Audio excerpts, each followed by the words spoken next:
Live from downtown Detroit, home of WDIV and Click on Detroit, Local 4 News at 5 starts now.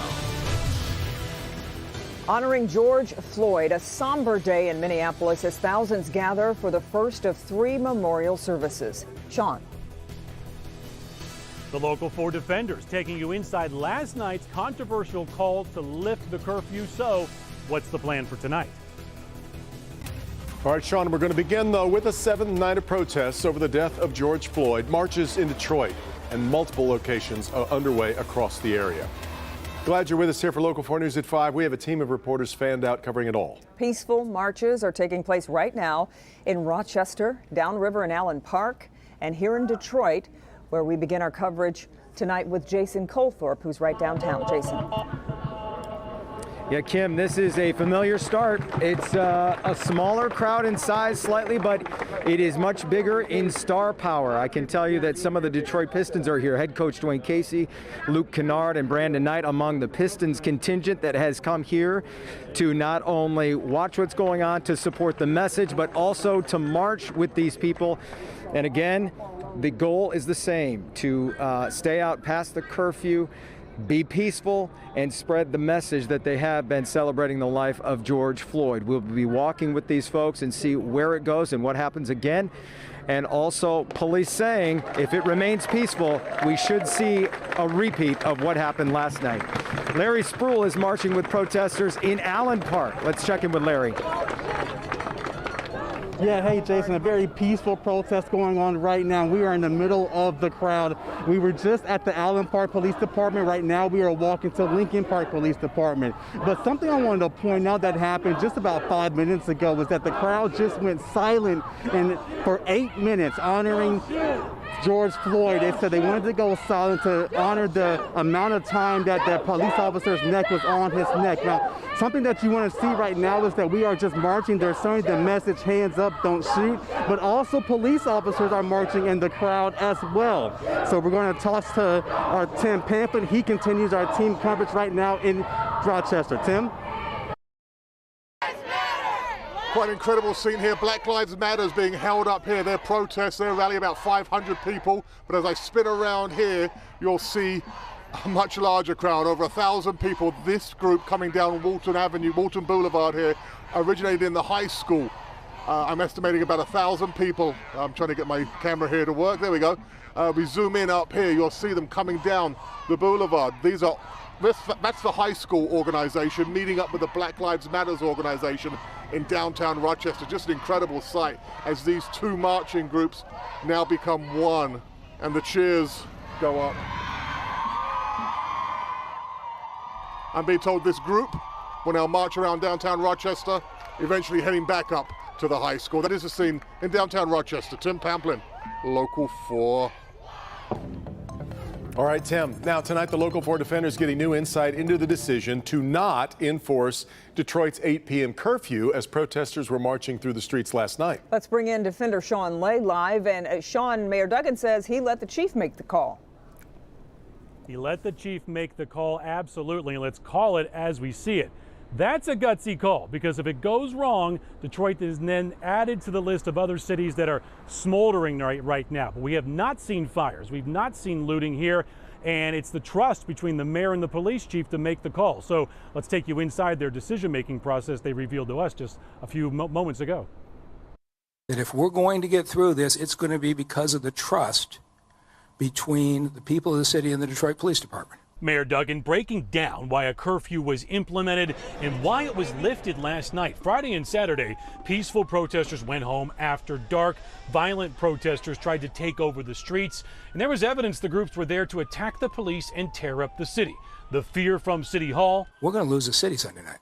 We really believe that. Sunday, the mayor met with the police command staff. Their recommendation, an 8 p.m. curfew. That sparked even more protests and an ugly confrontation Tuesday night. Last night, Chief Craig was along with the protesters. I felt very strongly that it was peaceful. The message was on point. And the mayor of Detroit left it up to the police chief to make the controversial call to call off the curfew. But I felt very strongly that yesterday it was the right thing to do. So the police chief saying his call was the right call, and we saw that unfold. So what's the situation for tonight? Protesters have gathered same spot here, 3rd and Michigan. The curfew, let's be clear, is still on, but again, it's up to the chief of police here in the city of Detroit whether or not to lift that curfew at 8 o'clock. He'll be listening to all sources here on the ground as well, monitoring the situation. We'll be here as well to see exactly what happens at 8. Guys, back to you. That we will. We'll be watching it. All right, Sean. Now to Minneapolis, where mourners gathered today for a memorial service honoring George Floyd. The first of 3 services for Floyd held at North Central University. Jay Gray in Minneapolis tonight, where thousands gathered. Jay. Good evening, Devin. Good evening, Kimberly. It has been a powerful, at times emotional day here. Friends and family of George Floyd, along with dignitaries inside the campus chapel, here outside, hundreds spilling into the streets. Amazing grace. If only for a couple of hours, calm replaces what has been a constant, uneasy tension in Minneapolis. It's crazy, man. All these people came to see my brother, and that's amazing to me that he touched so many people's hearts. George Floyd's family and friends coming together to say goodbye. I just want to say thank you to him just for being there, just being a real, genuine person, just being loving and caring and somebody I can count on no matter what. Protective masks can't hide the pain and heartache, fueling demands for justice and change growing since Floyd's death. It's time for us to stand up in George's name and say, get your knee off our necks. The message literally sounding from the rooftops to a crowd just outside the memorial and echoing across the nation, thousands gathering like they have for 10 straight days now in Washington and here in Brooklyn. I thank God for y'all. I thank God for y'all showing love to my brother. Floyd's brother Terrence leading a prayer service and march in Brooklyn. This silent demonstration in Massachusetts, and perhaps the most powerful tribute coming from Floyd's little girl, Gianna, atop her godfather's shoulder.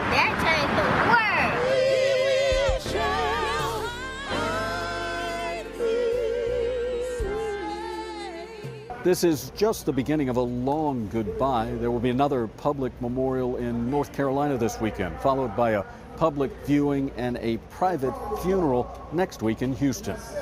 In Minneapolis, I'm Jay Gray, Local 4. All right, Jay, and tonight on NBC Nightly News, Lester Holt will anchor special coverage live from Minneapolis following that service. NBC News reporters are on the ground across the country with the latest on America's crisis. Be sure to tune in immediately following Local 4 News at 6, right here on Local 4. Now, back here at home, Governor Whitmer and Mayor Duggan joined local clergy and law enforcement in a unity march through Detroit. It was organized by Greater Grace Temple to honor the life of George Floyd. Our Rod Maloney was at the march. It started in Highland Park and ended up on Woodward near Wayne State. We have seen over the last week that many of the demonstrations have gotten violent, buildings burning, people injured and killed. Here in Detroit, we've not had that so much, but this rally today with many dignitaries is designed to show that you can rally and protest without getting violent. It was the Black church that invented the nonviolent movement and the peaceful protest. 1, 2, 3, Black Lives Matter. Dr. King and those individuals, they didn't have signs with profanity, illicit things and all of that information, and they were being treated much worse than anybody could ever imagine, but they found a way to change the world with a peaceful movement. In a sweltering heat, several hundred people, black, white, Muslim, Jew, Christian, all gathered in Highland Park, marching down Woodward Avenue.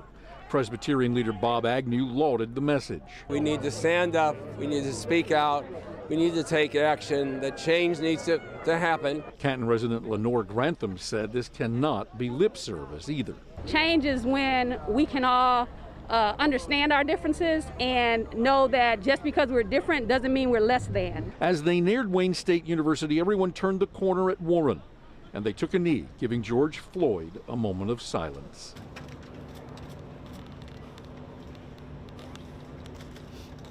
The miles-long march included the Michigan State Police, Detroit Mayor Mike Duggan, the Lieutenant Governor, and the Governor.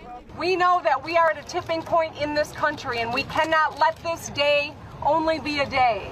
It has to be the step forward toward this march for justice. This rally is not unique. There have been similar rallies at the same time in Saginaw, in Niles, and even in Kalamazoo. In Highland Park, Rod Maloney, Local 4. And meanwhile, also in Howell, protesters marching through the streets for a demonstration against police brutality. About 50 people gathering at the historic Howell Courthouse this morning. Several residents also gathered in front of the Livingston County Veterans Memorial to make sure it wasn't damaged. Out of caution, several city offices and county facilities closed earlier than normal. But the entire protest remained peaceful. We have much more ahead on a Thursday. Here's Ben. We've got storms on the way eventually, Kim and Devin, but not tonight. Most of it staying dry. We'll look at the exceptions to that and some very much different weather for the weekend coming up. All right, Ben, also why a drop in coronavirus cases could spell trouble for finding a vaccine. Alice? An unprecedented front of criticism against President Trump from some highly respected retired military leaders. I'm Alice Barr in Washington. Coming up, why they're accusing the president of further dividing the country.